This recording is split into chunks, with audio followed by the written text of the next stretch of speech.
Hi, welcome back to the channel. I thought today, because we're in isolation, I spend a little bit of time chatting about what we can do, what we can't do. A lot of people during this coronavirus are moaning about we can't go out, we can't do this, we can't do that. Don't think about what you can't do, because you can't change it. Think about what you can do. And martial art training, Wing Chun training is something that you can still do.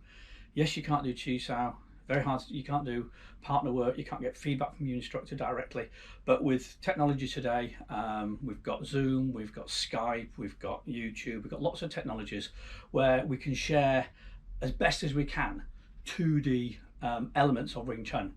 We know it's a 3D interactive, close protection, close quarter, get in close to your partner type of martial art. It's a very, very close quarter thing, but that's not available. And it's a 3D thing, showing you shapes and positions from a camera is very, very different to you being able to walk around and look at it and position it. But it is better than nothing.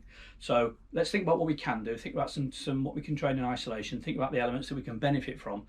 Because if we work through our forms, Sinim Tao, Cham Kyu, Buji, wooden dummy, knives, maybe even the pole, as we're training through these, doing some drills, working on the wall bag, as we're working through these, we can refine our shapes, we can refine our positions, and it should be, by the time this is over, and it will be over, by the time we're all released and actually not, breaking the isolation that's so important to keep everybody safe, your form should be perfect.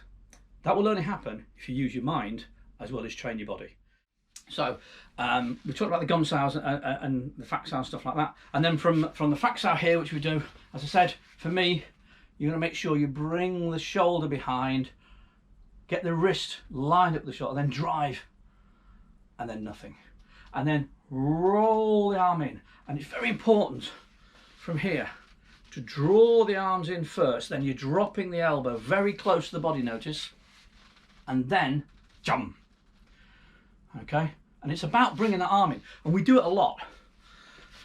From bong to a punch, bong to tarn, any sort of action of rolling it in from a low gum sow or a gun, whatever you're doing, taking the center line. It's this bringing the arms in, rolling it in, and Wang Shunlong famously talked about and even made a video series called The Art of Infighting. And long before the politics took hold, how little did he know how apt that title would eventually be, The Art of Infighting was just that. It's the fact that everything we do tries to stay within the triangle. Everything we do works inside that triangle all of the time. So this movement here is about drawing it back and working within that triangle. There's the jut sao. Notice in the jut sao from here, sorry, from the jump, from here, it's down towards you. It's not curving. It's not how people sometimes demonstrate it. Flipping a pancake, brilliant. Slapping your hand, great. Pull it down. Push and pull, push and pull. Everything we do is around this push and pull action within Wing Chun. Why should Tok Sao, Jut Sao be different in Chum Kyu, for example?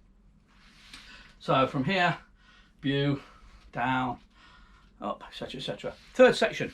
So your first section is Gung Lick. Gung Lick is two things. Gung Lick is elbow energy. Everything we talk about, if we push with the elbow, we pull with the elbow, and if I can use a tool to try and illustrate what I'm thinking and what I'm talking about.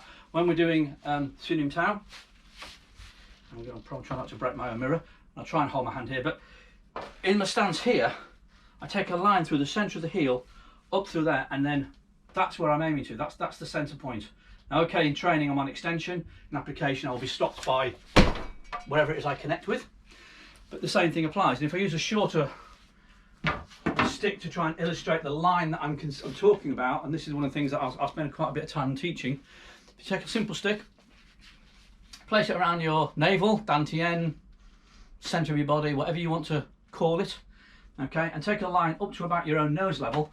Think about when you're doing Sinim Tao. As you come forward, your arm takes that path. You do Hun Sao. Even though the elbow leaves the centre line, the wrist tracks back down that path. When you relax, and you relax enough that the arm falls towards the centre line, Fuk Sao takes that path all the way through. When you do your first punch, your punch takes that path. The retraction takes that path. I can't let go of the stick and do it. But if I was doing the double land sow to the jump sow would take that path. Tarn sow would take that path. Jut sow would come along that path. Bu sow would come along that path. I would come back down it. Bong sow will lift up that path. Tok sow will drive up that path. And it's that level of accuracy and that ability to take the same line every single time is what Sinim Tao is partly all about. It's about having that ability to be precise. If you break martial arts down to its absolutely lowest common denominator, my view, and it is my view and you're welcome to disagree with me, but my view is very simple. The skill of a martial artist, no matter what martial art you practice, is for you to learn to be totally in control of your body. So you can put your body in a shape of your choosing. Whether it's a Taekwondo 180-degree kick, whether it's a Jiu-Jitsu roll or Judo roll, whether it's an arm lock, whether it's a sweep, whether it's a Muay Thai kick, whether it's a karate kick, it doesn't matter what martial art on the planet it is. The skill of it is the ability for you to put your body in the shape of your choosing. Okay, I can expand that a bit.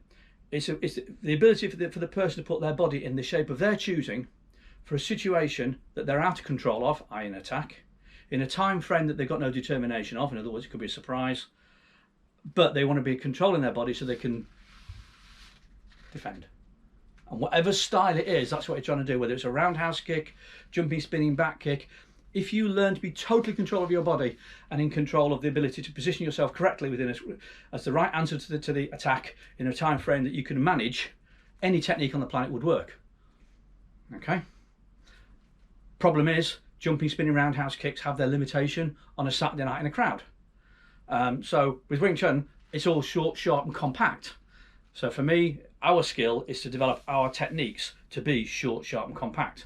Don't, for example, when you're doing Tarn Sow, overshoot, have your arm way too far away, very little body cover at all, and then have to recover it. Better off to learn to stop at the right place. So for me, when we're doing Sinim Tao, I was always taught to do it very, very slowly. Put your wrist into the centre line, relax. Make sure you've got a differential in height between the wrist and the elbow before you start. That gives you body cover, even as you're travelling out. In the first section of Sinim Tao, it's about relaxing the arms, not forcing it. A lot of people misunderstand when they say pull your elbow in. Probably the wrong terminology, and I'm guilty of it myself. I say to my students, my jaan, my jaan. My jaan means elbows in, but it doesn't mean force your elbows in. It actually means relax. Let the elbow relax into position. And if you can't get it perfect at the centre line, and no, I can't, I'm human like everything else, it's not so important. Because where we talk about, oh, your elbow should be on the centre line. First of all, the centre line is not a laser beam shot at you. People, if they're punching, A, don't travel straight at you, okay? And B, even if they do with whatever, they're a fist width or a wrist width as an attack. So does it matter if my elbow's here or here or here? Probably not. And I've got footwork. But what it is trying to do is trying to make sure that when you move, you only have to, if your elbows are relaxed in as much as they can be, you have to move a lot less to cover than if your elbows are out. You have to move a lot more to cover.